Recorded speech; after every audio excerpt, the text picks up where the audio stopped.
Area 51 में America ने aliens को बंद करके रखा हुआ है और उनकी नॉलेज के जरिए एडवांस एरियल व्हीकल और वेपन बना रहे हैं। कई केसेस में तो ये दावा करने वाले साइंटिस्ट की मिस्टीरियस ढंग से मौत भी हो जाती है, जैसा कि हमने बॉयड बुशमैन के केस में देखने को बताया।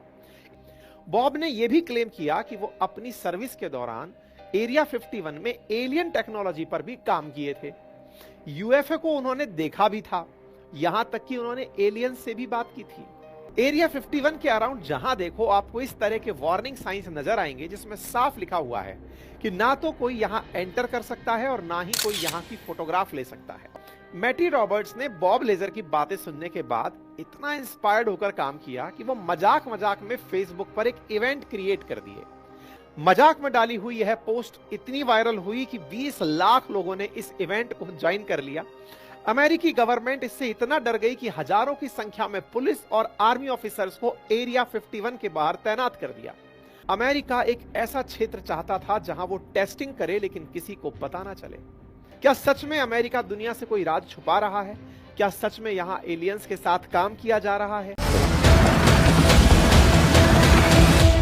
नमस्कार साथियों, आपने अक्सर लोगों को यह कहते हुए सुना होगा कि एलियंस अगर धरती पर आ जाएं तो वो इंसानों को अपना गुलाम बना देंगे, हमारे ऊपर राज करने लगेंगे। और ऐसा इसलिए कहा जाता है क्योंकि एलियंस के अस्तित्व को लेकर एक थ्योरी लंबे समय से हमारे बीच चलती आ रही है, जिसमें कहा जाता है कि इस बात की बहुत ज्यादा संभावना है कि एलियंस हम इंसानों से कहीं ज्यादा उन्नत और आधुनिक टेक्नोलॉजी का उपयोग करते होंगे, उनके पास हमसे ज्यादा विनाशकारी हथियार होते होंगे, इत्यादि इत्यादि। साथियों, वैसे तो मानव निर्मित उपग्रह हमारे अंतरिक्ष में कई लाखों किलोमीटर की यात्रा कर चुके हैं, उस यात्रा से जुड़े बहुत सी फोटोज भी भेज चुके हैं। बाकी चंद्रमा, मंगल ग्रह पर हुए सफल मिशन से हम अपनी पहुंच वहां भी दर्ज करा चुके हैं। इन सब चीजों से आज तक एलियंस के अस्तित्व होने का कोई नामो निशान हमें नहीं मिला है। लेकिन दूसरी ओर अगर अलग अलग दावों पर विश्वास किया जाए तो अमेरिका एलियंस से जुड़े खोज के मामले में काफी आगे निकल चुका है, जिसको लेकर दावा किया जाता है कि अमेरिका की डिफेंस और खुफिया एजेंसीज कई सालों से एलियंस के संपर्क में है और न केवल उनसे बात कर रहे हैं बल्कि उनके साथ मिलकर उनकी स्पेसशिप को बनाने की तकनीक पर भी काम कर रहे हैं, जिससे वो भी अंतरिक्ष में मौजूद उन ग्रहों पर पहुंच पाए जहां जीवन संभव है। जिन ऑब्जेक्ट्स को एलियंस की स्पेसशिप का नाम दिया गया है उन्हें आसान भाषा में यूएफओ या अनआइडेंटिफाइड फ्लाइंग ऑब्जेक्ट कहा जाता है। आपने भी कई बार यूएफओ को दिखाई देने की खबर जरूर सुनी होगी। साथियों, अमेरिका और एलियंस से जुड़ी हुई इस कड़ी और जो चीज एक साथ लाती है उसका नाम है एरिया 51। जी हां, अमेरिका में मौजूद एक ऐसा खुफिया स्थान जहां किसी को जाने की इजाजत नहीं है, जो इस जगह के आसपास भी नहीं रह सकता है। एक वीरान रेगिस्तान में मौजूद एक स्थान है जिसका नाम है एरिया 51, जिसे लेकर कई सालों से बड़े बड़े दावे सामने आते रहे हैं, जो कि एलियंस और उनसे जुड़ी हुई कॉन्स्पिरेसी को लेकर। और इन दावों को और भी ज्यादा हवा देती है अमेरिका की चुप्पी, दुनिया भर में बनी उसकी संदेहजनक छवि। एरिया 51 को लेकर अमेरिका कई सालों की इस चुप्पी से बहुत से सवाल उभरे हैं कि आफ्टर ऑल अमेरिका चुप क्यों है? क्या सच में अमेरिका दुनिया से कोई राज छुपा रहा है? क्या सच में यहां एलियंस के साथ काम किया जा रहा है? क्यों इतने सालों से एरिया 51 को इतना खुफिया और आम लोगों की नजर में बिल्कुल छिपा के रखा जा रहा है? आज के इस वीडियो में एरिया 51 से जुड़े हुए इन तमाम सवालों के जवाब आपको मिलने वाले हैं। तो चलिए शुरू करते हैं। सबसे पहले जानते हैं कि इसकी लोकेशन क्या है। साथियों, पिछले करीब 7 दशक से एरिया 51 के आसपास कई यूएफओ साइटिंग्स हुई हैं और अनगिनत ऐसी कॉन्स्पिरेसी थ्योरी सामने आई हैं जहां एरिया 51 में एलियंस होने की बात कही गई है। एरिया 51 अमेरिका के नेवादा में स्थित वीरान रेगिस्तान के बीच मौजूद एक यूनाइटेड स्टेट अमेरिका की जो एयरफोर्स है उसकी एक फैसिलिटी है।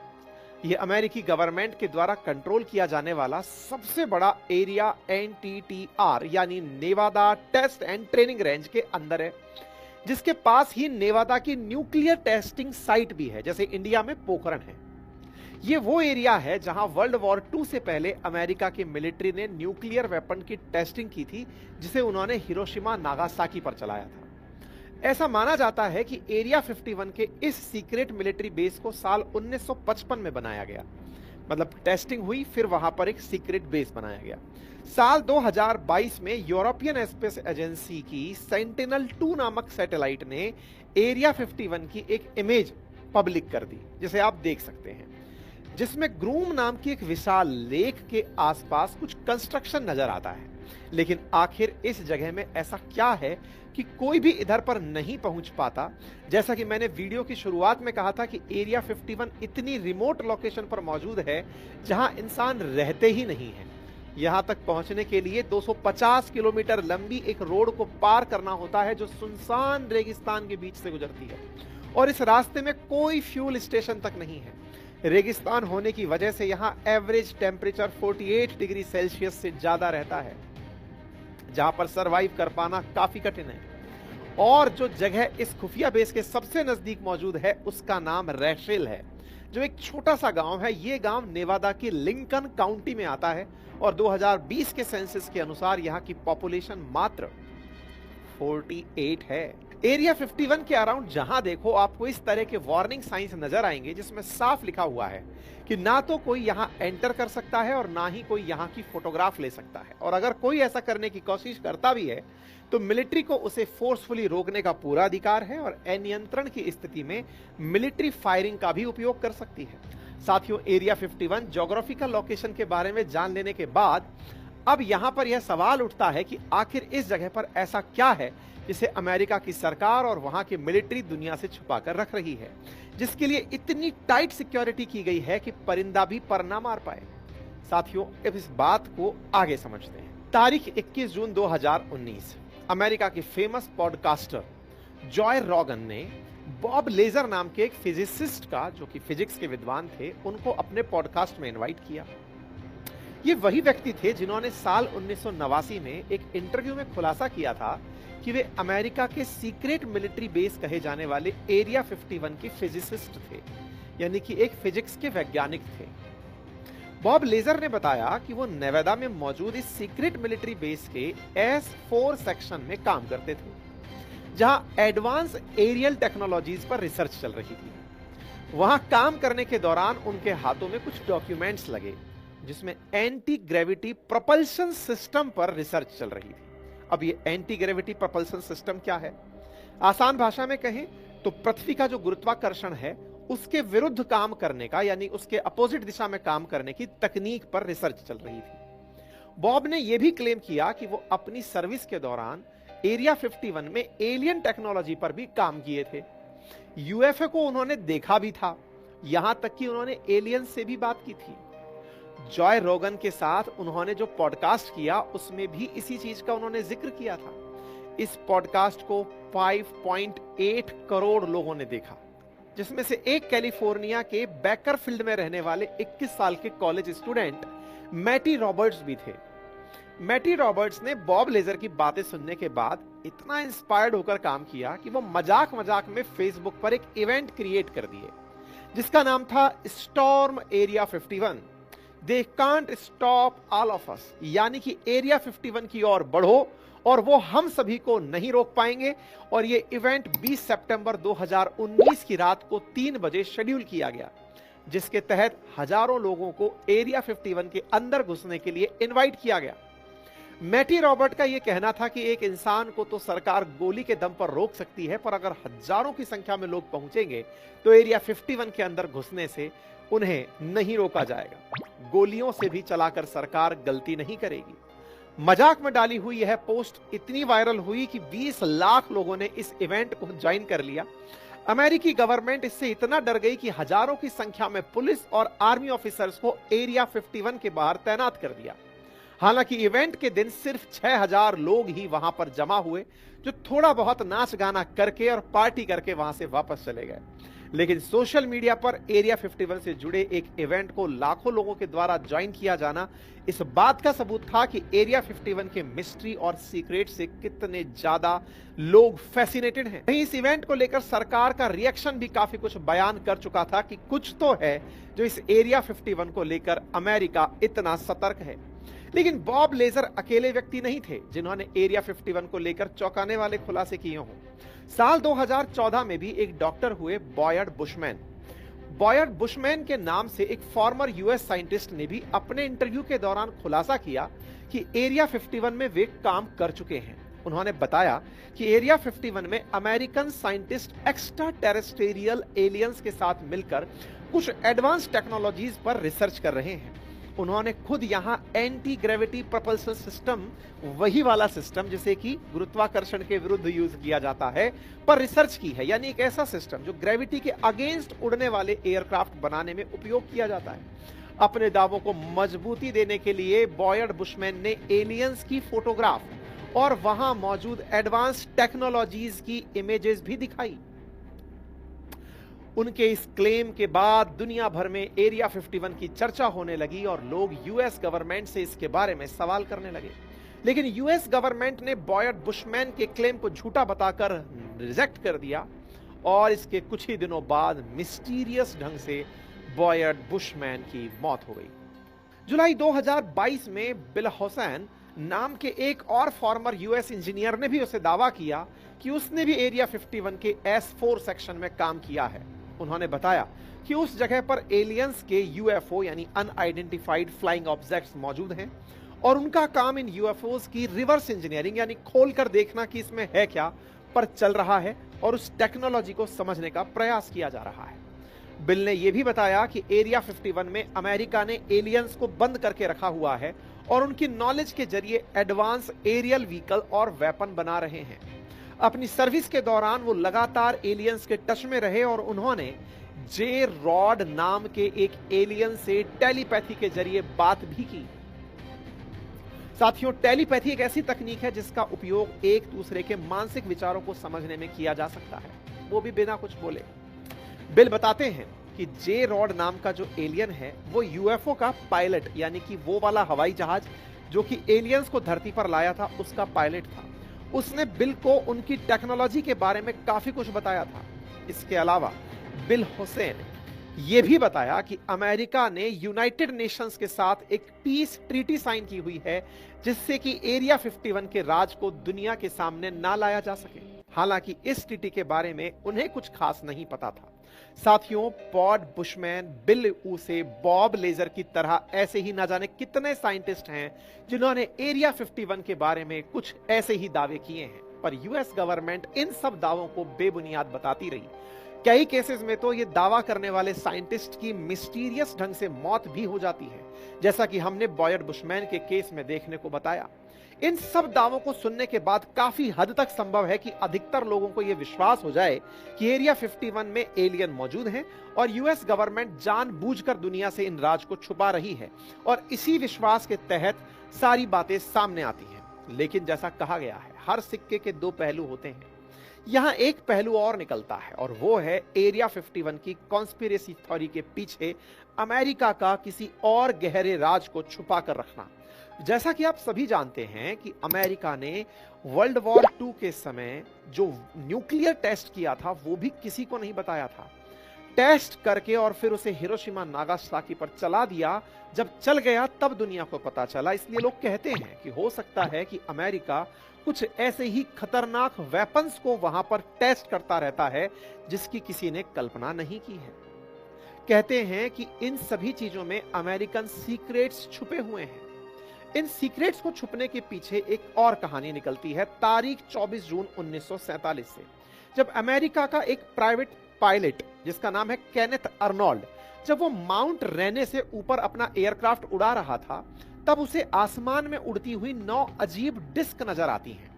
केनेथ के अनुसार वो करीब 2000 किलोमीटर प्रति घंटे की स्पीड से उड़ रही थी, जो उस समय के एयरक्राफ्ट के लिए बहुत इम्पॉसिबल सी बात थी। केनेथ ने ये दावे पूरे अमेरिका में आग की तरह फैल गए कि 2 दिन बाद ही 26 जून 1947 को अमेरिका के फेमस न्यूज़पेपर शिकागो सन ने इस खबर को पब्लिश कर दिया, जहां इन डिस्क को सुपरसोनिक फ्लाइंग सॉसर कहा गया था। यह मॉडर्न वर्ल्ड हिस्ट्री का पहला ऐसा केस था जहां किसी ने एलियंस के विमान देखने का दावा किया था। और फ्लाइंग सॉसर्स और यूएफओ वाली इस बात ने अमेरिका में इतनी वायरलिटी पाई कि अगले कुछ ही दिनों में 800 से ज्यादा लोगों ने यूएफओ साइटिंग का क्लेम करना शुरू कर दिया।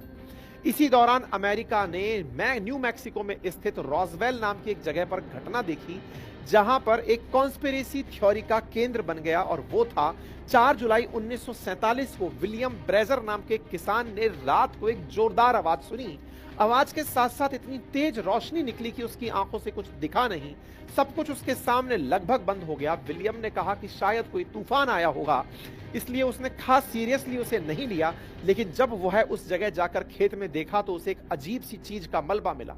शुरुआत में 1-2 दिन तो विलियम ने इसे खास सीरियसली नहीं लिया, पर केनेथ अर्नोल्ड को यूएफओ दिखने वाली खबर उसके कानों में पहले से पड़ चुकी थी, तो उसने तुरंत पुलिस को बुलाया और 7 जुलाई 1947 को रॉसवेल आर्मी एयरफील्ड के कुछ ऑफिसर्स वहां आकर के उस मलबे को अपने साथ लेकर चले गए।